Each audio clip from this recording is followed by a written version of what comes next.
मोहब्बत का पैगाम एक बहाना है।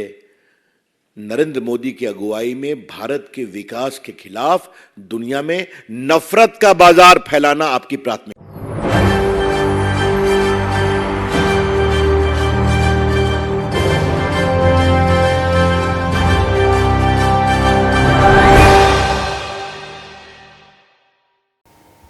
नमस्कार, एसपीएन 9 न्यूज देख रहे हैं आप। आपके साथ मैं हूं मानसी जायसवाल।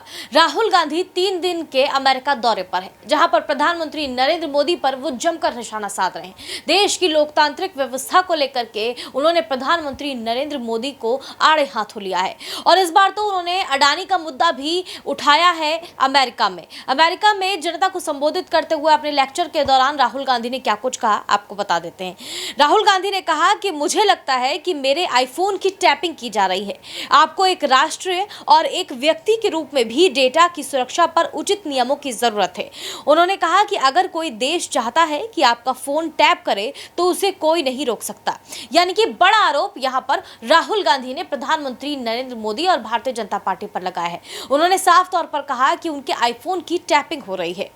आपको बता दें, इस दौरान उन्होंने एक बार फिर फोन टैपिंग का मुद्दा उठाते हुए भारत सरकार पर निशाना साधा। राहुल ने पेगासस और इस तरह की अन्य तकनीकों के मुद्दे पर बात करते हुए कहा कि उन्हें पता था कि उनका फोन टैप किया जा रहा है, लेकिन वो इससे परेशान नहीं है।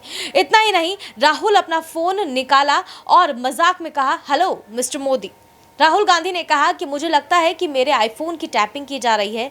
आपको एक राष्ट्र और एक व्यक्ति के रूप में भी डाटा की सुरक्षा पर उचित नियमों की जरूरत है।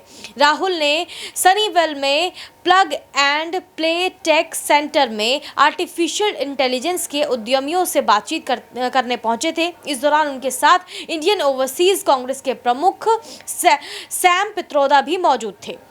राहुल ने तकनीक को भारत के दूरदराज गांवों के लोगों से जोड़ने और उसके प्रभावों के बारे में भी चर्चा की।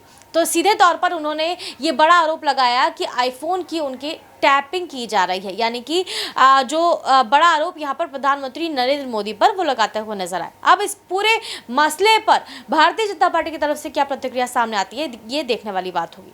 आप इस पूरे मामले पर क्या सोचते हैं, हमें कमेंट करके जरूर बताएं। देश और दुनिया की तमाम बड़ी खबरों के लिए देखते रहिए एसपीएन 9। मोहब्बत का पैगाम एक बहाना है।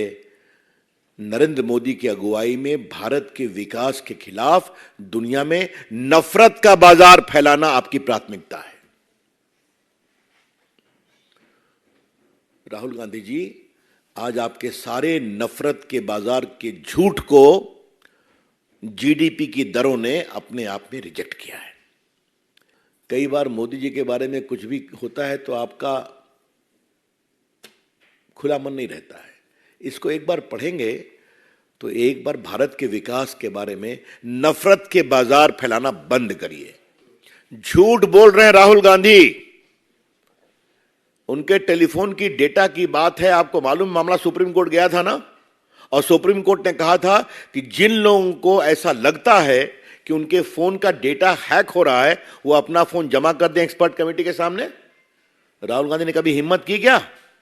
ये तो मैं आपसे कह रहा हूं। जब अवसर आता है आपके आरोपों के जांच का तो आप उसमें सहयोग करते नहीं, उसमें भाग जाते हैं क्योंकि सच्चाई सामने आ जाएगी। जहां तक डेटा प्रोटेक्शन लॉ का सवाल है, that is a work in progress. तो राहुल गांधी, क्या आपकी बात हिंदुस्तान में लोग नहीं सुनते हैं क्या? कि आपको विदेश जाके भारत की आलोचना करनी पड़ती है? विदेश में देश की आलोचना कम, अपनी बात कहते हैं आप। लेकिन आपने भारत की प्रतिभा और भारत की छवि को बदनाम करना राहुल गांधी ने अपना लक्ष्य बना रखा है विदेश में।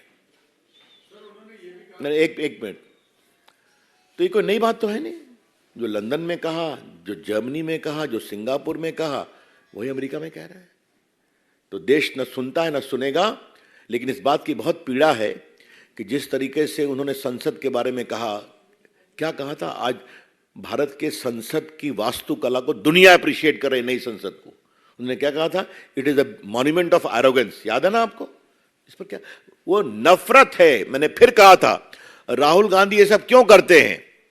क्योंकि नरेंद्र मोदी की लोकप्रियता और भारत के प्रधानमंत्री हैं वो, इसकी सच्चाई को स्वीकार नहीं कर पा रहे। भारत की नई संसद का इस तरह से तिरस्कार करना, यह इंस्टीट्यूशन का अपमान है। चुनाव आयोग के खिलाफ हल्की बातें करना यह इंस्टीट्यूशन का अपमान है। सीवीसी के खिलाफ हल्की बातें करना यह इंस्टीट्यूशन का अपमान है। सीएजे के खिलाफ 2G घोटाले में इन्होंने कितनी घटिया बात की, यह इंस्टीट्यूशन का अपमान है।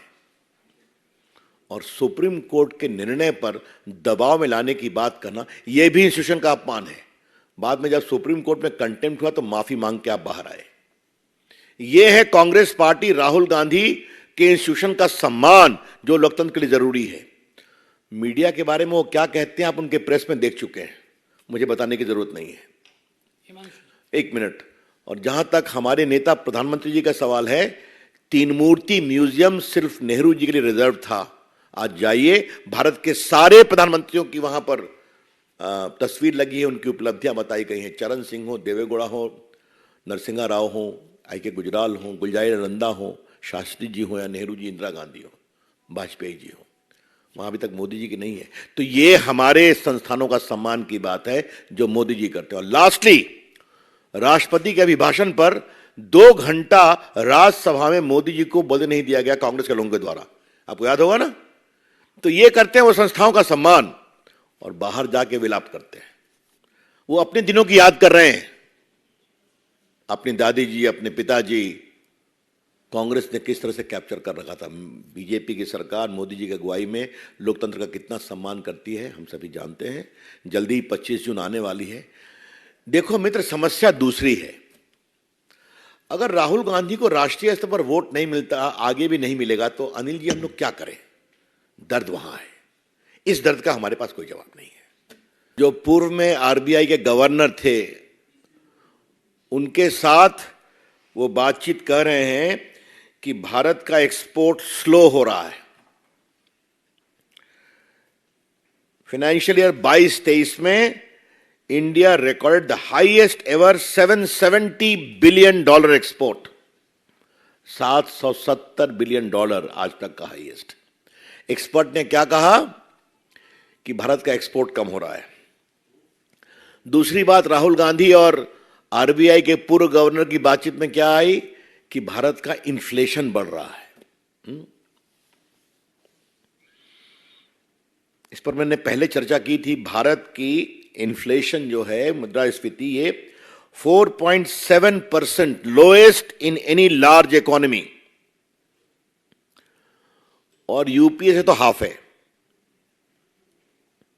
और तीसरी बात एक्सपर्ट राहुल गांधी ने कही थी उस वीडियो में, वो पब्लिक डोमेन में है, आप देख सकते हैं। India would be lucky to grow at 5%। Bharat भाग्यशाली होगा अगर 5% ग्रोथ रेट होती है। और भारत 7.2% 22-23 में, फास्टर देन जो एक्सपर्ट मैंने चर्चा की